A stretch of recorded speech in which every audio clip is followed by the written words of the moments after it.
चलिएगा, नमस्कार, स्वागत है आप सभी का चौहान अकेडमी के इस प्लेटफ़ॉर्म में आप सभी का हार्दिक स्वागत है और मैं जिसिन चौहान आप सभी का स्वागत करता हूं इस प्लेटफ़ॉर्म में। चलिए भई आपको बताते हैं कि मध्य प्रदेश शिक्षक भर्ती जो निकाली गई है, आपको बता दें एमपी टेट वर्ग से निकाली गई है, जो कि आपकी चयन परीक्षा होने वाली है। याद रखिए इस चीज़ को, ठीक है? जिन्होंने पात्रता परीक्षा दी है, वही इसको फॉर्म भर पाएँगे, ठीक है? लेकिन अब दिक्कत इस चीज़ की निकल के आ रही है कि बच्चों को बहुत सारी कन्फ्यूज़न आ रही है, नोटिफ़िकेशन देखा लेकिन उनके नोटिफ़िकेशन समझ में नहीं आ रहा, ठीक है? और दूसरी बात कौन-कौन इसमें फॉर्म भर सकता है, सबसे मेन बात याद रखिए इसमें सबसे मैं आपसे कल वीडियो बनाया था और उसके बाद मेरे वीडियो में सबसे ज़्यादा कमेंट ये है सर कौन-कौन भर सकता है, कौन-कौन भर सकता है? ये सब मतलब बहुत सारे कमेंट्स देखने को मिले हैं और साथ ही साथ ऐज को लेके बहुत सारे बच्चों के साथ ऐज कितनी रहेगी, कितना कहाँ से कितने तक भर पाएँगे? इनकी तमाम जानकारी मैं आपको एक बढ़िया तरीके से मैं आपको नोटिफ़िकेशन ना दिखाकर एक अलग उसमें दिखा देता हूँ जिससे कि आपको ए टू जेड समझ में आ जाए। क्लियर है? चलिए मैं आपको अच्छे से समझा देता हूँ कौन-कौन भर पाएगा, कितनी क्या पोस्ट हैं और कितनी क्या आयु माँगी गई है, ठीक है? तमाम चीज़ मैं आपको एक बार बता देता हूँ और जिसको भी कोई कन्फ्यूजन हो तो कमेंट बॉक्स में कर दीजिए, ठीक? आइए ज़रा, यहाँ देखेंगे, ये आपका कुछ अब सबसे पहले आपको बता दूँ तो किस प्रकार है आपका तो अच्छे थोड़ा देखेंगे ज़रा, यहाँ देखेंगे, ओके। देखिए, सबसे पहले आपको निकाला गया है मध्य प्रदेश आपका क्या मध्य प्रदेश प्राथमिक शिक्षा चयन परीक्षा 2025 का है, एमपी प्राइमरी टीचर वैकेंसी 2025 है आपकी और इसकी डिटेल आपको बताता हूँ रिक्रूटमेंट की। सबसे पहले आपको देख लें सबसे पहले यहाँ कितने पोस्ट आपको देखने को मिल रहे हैं तो आपको 13,089 पोस्ट देखने को मिल रहा है। कैसे मिल रहा है? तो 13,089 पोस्ट और कैसे साहब? तो ये भी बच्चों को बहुत सारे कन्फ्यूजन है सर कि स्कूल शिक्षा विभाग में ये आपका 2,000 कैसे पोस्ट 3,000 पोस्ट कैसे दिए, 10,000 पोस्ट कैसे किस प्रकार अलग-अलग कैसे हैं?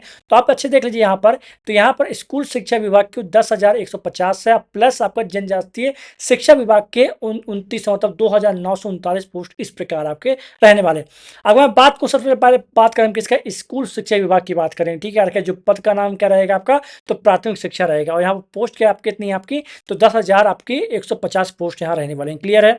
याद रखिएगा यहाँ पर एक किसके लिए आपका तो अतिथि शिक्षक के लिए किसके लिए आपका तो सबसे पहले कुल अतिथि शिक्षक के लिए कितना निकाला गया है तो 4,060 वैकेंसी निकाली गई। कितनी आपकी तो अतिथि शिक्षकों के लिए 4,060 वैकेंसी निकाली गई। याद रखिएगा समथिंग समझ आएगी बात। जैसे कि देख लीजिए जैसे यूआर की बात करूं मैं याद रखिएगा यूआर की से मेल यहाँ पर देखिए नवीन अभ्यर्थियों के लिए अलग से आपका और ये भूतपूर्व सैनिकों का अलग से निकाला गया मेल यहाँ है मेल फीमेल ये मेल का है और यहीं पर भूतपूर्व सैनिक मेल और फीमेल देख लीजिएगा आप सभी। अगर मैं नवीन अभी अभी की बात करूँ ये तो आपके लिए नहीं है, ये तो भूतपूर्व सैनिकों के लिए है कि आपकी ये जो पोस्ट है आपके भूतपूर्व सैनिकों के लिए रहने वाली छुटकारा रखिए, ठीक है? अगर मैं बात करूँ नवीन अभ्यर्थी के लिए तो आपके यहाँ पर यूआर के लिए कितना आपका 630 निकाले गए, वहीं आपका 623 आपका किसके तो फिर महिलाओं के लिए निकाले गए। उसी प्रकार एडब्ल्यूएस 179, एससी 328 आपका एसटी 258, ओबीसी 483 और फीमेल के लिए 481 निकाला गया, ठीक है? अब ये आपकी याद रखिएगा टोटल बात की जाए तो यहाँ पर कितना समथिंग 1200 पोस्ट आपकी किसके नए विद्यार्थियों के लिए निकाली गई जबकि आपके लगभग 150 पोस्ट आपकी किसकी तो 150 लगभग 110 120 पोस्ट आप किसकी आपकी तो निकाले गए भूतपूर्व सैनिकों के लिए एक्स सर्विसमैन के लिए निकाले गई, ठीक है? इस चीज को याद रखिएगा। अब चीज क्लियर होती जा रही कितनी क्या वैकेंसी है आप समझ में आएगा आप सभी को आ रहा कि नहीं आ रहा आ चुका होगा, ठीक है? तो फिर कुछ इस प्रकार का आप लोग यहाँ पर 1380 इस प्रकार 375 705 545 और वो आपका 10 यहाँ पर आपको कुछ इस प्रकार देखने को मिल रहा है। क्लियर ना बच्चा? समझ में आई बात? चलिए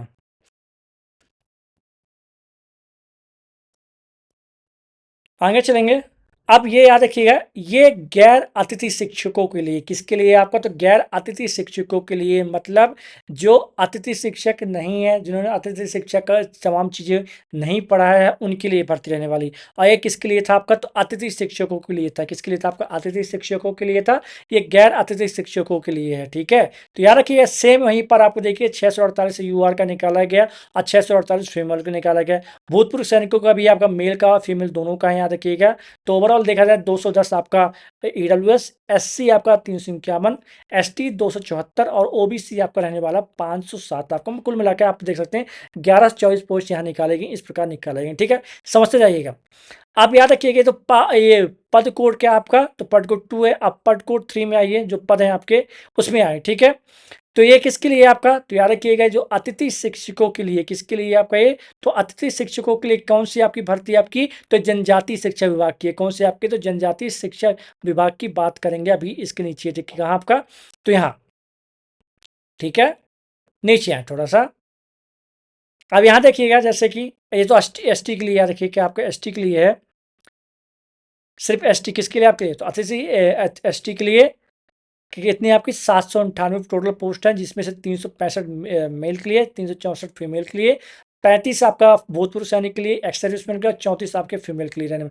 वहीं गैर अतिथि शिक्षकों के लिए भी एस टी में निकाला है। कहाँ निकाला गया आपका? एस टी में निकाला, क्या निकाला गया आपका? तो लगभग 852 पोस्ट यहाँ अलग से निकाला गया। कितना निकाला गया आपका? 852 पोस्ट यहाँ निकाले गए। ठीक है, ये आपके सिर्फ एस टी के लिए। ठीक है, पद कोड 3 या 4 में सिर्फ एस टी के लिए निकाला गया। क्लियर, इस चीज को याद रखिएगा।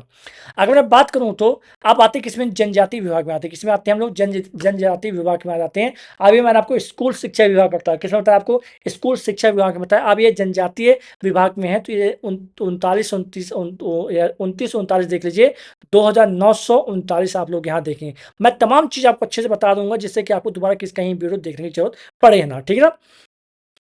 यहाँ देखें जरा, तो पद कोड 5 में आइए, जिसमें आपका लगभग 58 पोस्ट यहाँ निकाले गए। किसके लिए? एससी के लिए।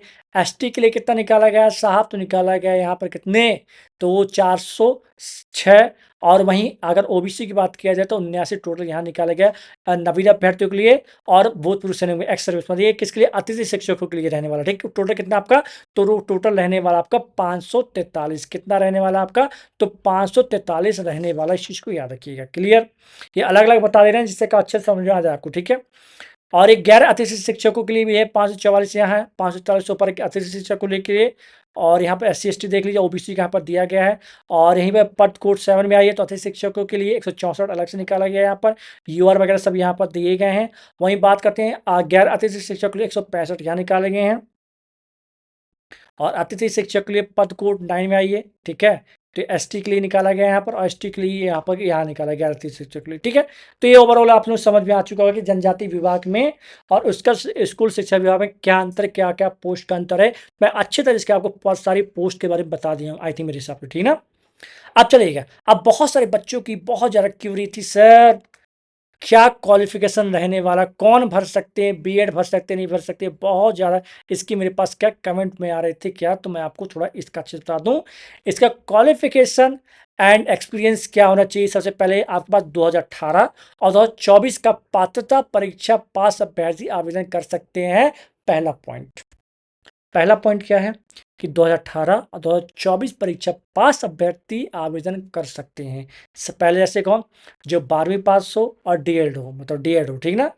और वहीं आपका 12th पास डीएड हो। ठीक है, 12th बीएड हो। ठीक है, ग्रेजुएट डीएड हो। ठीक है, समझिएगा।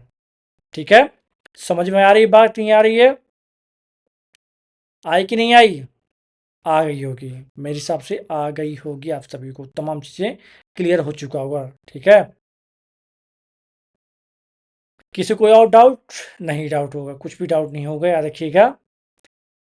क्योंकि आपको बता दूं कि जो आपका डीएड मांगा गया है डिप्लोमा एलिमेंट्री एजुकेशन है, आपका याद रखिएगा। ठीक ना? इस चीज़ को याद रखेंगे। क्लियर, क्लियर आपका देख लीजिए, आपको दिख रहा होगा। ठीक, क्लियर बच्चों? मैंने इसलिए आपको दिखा दिया डीएड का भी और डीएलएड का भी। ठीक है, इसका भी देख लीजिए आप सभी, डिप्लोमा एजुकेशन। ठीक है, ये दो आप याद रखिएगा, कंफ्यूज नहीं होना है आपको, याद रखिएगा। तो ये आपको मैंने अच्छे से बारीकी से बता दिया हूं। ठीक है, चलिए, क्लियर। तो कौन कौन भर सकते हैं? अब अगर मैं बात करूं, इसकी बात कर लेते तो मैं इससे थोड़ा आपको दिखा देता हूं, जिससे कि आपको बिल्कुल भी कंफ्यूजन ना होना चाहिए। ठीक है,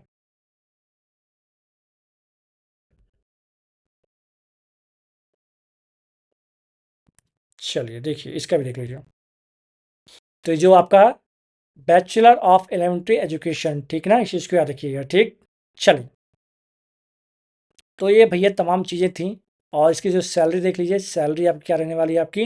तो 25,300 सैलरी प्लस महंगाई भत्ता मिला के समझी समझी हुई आपका लगभग 27 से 30 हज़ार के बीच में आपकी सैलरी बनेगी यहाँ पर। इस चीज़ को याद रखिएगा। ठीक है, अगर एज लिमिट की बात किया जाए, एज लिमिट की, तो आपकी एज जो काउंट करने की बात की गई है, एज काउंट की जाएगी आपकी 1/1/2025 से।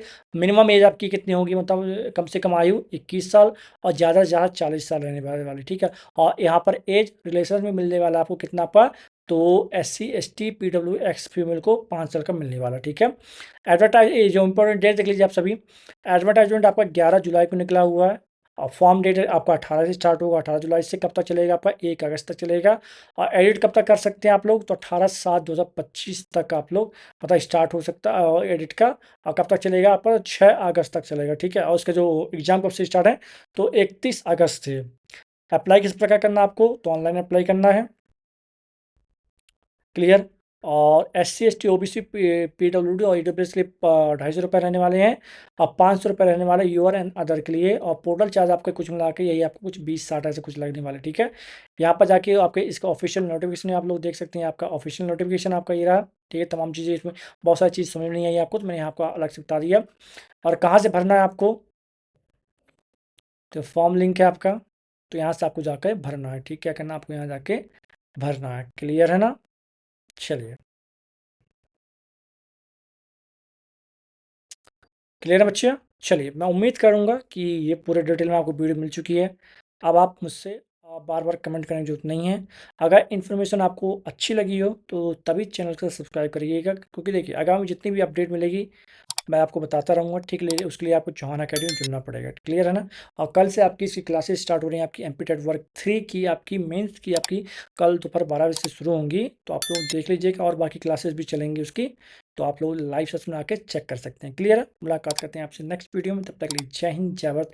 आपसे अपना ख्याल रखिएगा और पढ़ते रहिएगा। कोई भी डाउट समस्या आती है तो कमेंट बॉक्स में दे दीजिएगा। दूसरी बात, किसी को एज इशू और कुछ भी समस्या है तो मुझे एज इशू ले लीजिए, या कि जिसके पात्रता पे कुछ दिक्कत है, या कि आपका फर्स्ट ईयर सेकंड है, कुछ भी इशू तो मुझे आप व्हाट्सअप कर सकते हैं। जो मेरा व्हाट्सअप नंबर है 9752874608 पर, ठीक है ना।